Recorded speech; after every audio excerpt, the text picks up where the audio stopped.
mukavampaa kuin viimeksi. Me oltiin siis Lietteen peitossa viimeksi.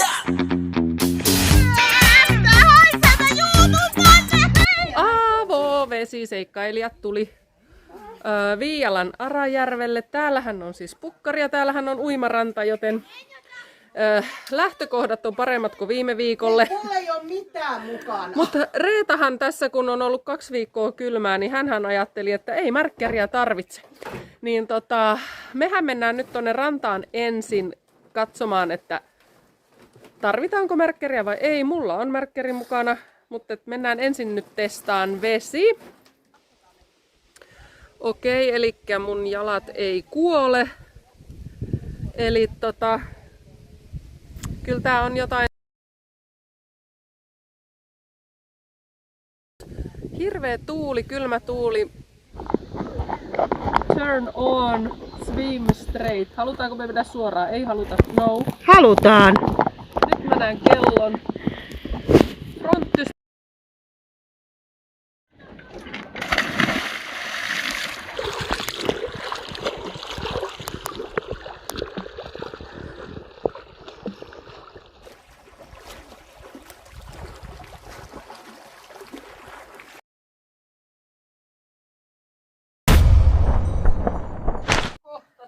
Täällä on ohuita kiviä, kauheita koloja.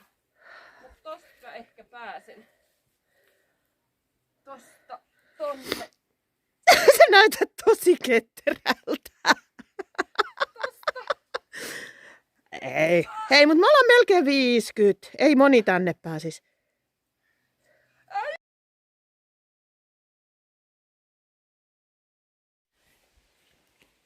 Mua pelottaa aina, että näin. Pidä.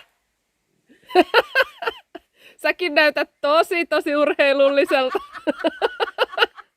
Tosi ketterä parkouraaja. Mutta ei ole vielä treenattu tätä lajia. Niin ja hei siis, ei se näy täällä videolla kuin vaikeita noin loppujen lopuksi noin kivet on ja noin raot on isoja. Ja sit kannattaa muistaa kuitenkin myös vammaherkkyys tällä iällä. Oi vittu! Joo, ei oo helppoa. Voi tulla itse kokeilemaan sit, jos me ei näytetä kauhean ketteriltä. niinpä. Koska mulla ainakin vaistomaiset tekee mieli laittaa kädet tueksi, ettei vaan tipahda tonne. Ties mikä vuorenpeikko siellä asuu. Ne on kyllä siistejä. Mut ei vaiheta lajia. Ei oo.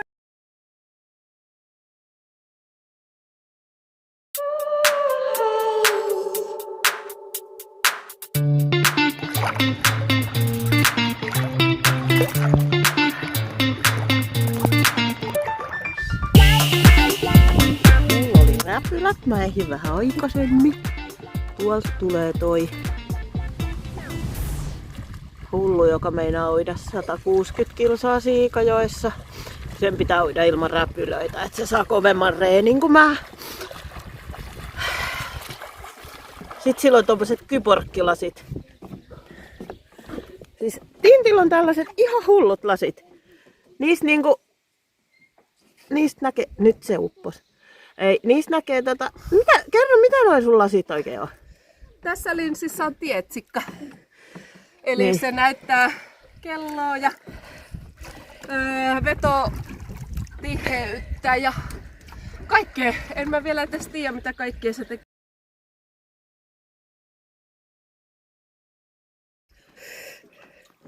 No mut mitä se paljon meni? Ei näkynyt matkaa, mutta uitiin siis tunti 20 vai?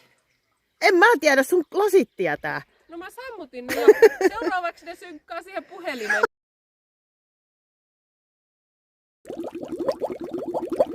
Ensi heinäkuussa mä uin tiettävästi ensimmäisenä naisena Suomessa Siikajoen 160 kilsaa heinäkuussa. Sitä varten treenaillaan. Ja sitten me muutenkin käydään aina kaverinkaan. Meillä on toi avovesiseikkailijat. Me otetaan aina Mapsista joku järvi ja lähdetään tutkimaan, mitä siellä näkyy. ja uida, seikkaillaan ja Joo. Jokunen vaellellaan. kilsa taisi tulla nyt. Joo, siis me käytiin tuolta päästä ensin ja Joo. sitten kiipeiltiin vähän tuolla kivikoilla ja sitten loppulenkki. Joo. Joo, kyllä siinä. Aika kovalta kuulostaa se 160 Joo, se about. matka. Joo, sen takia tässä on nyt vuoden treenit Joo. meneillään, että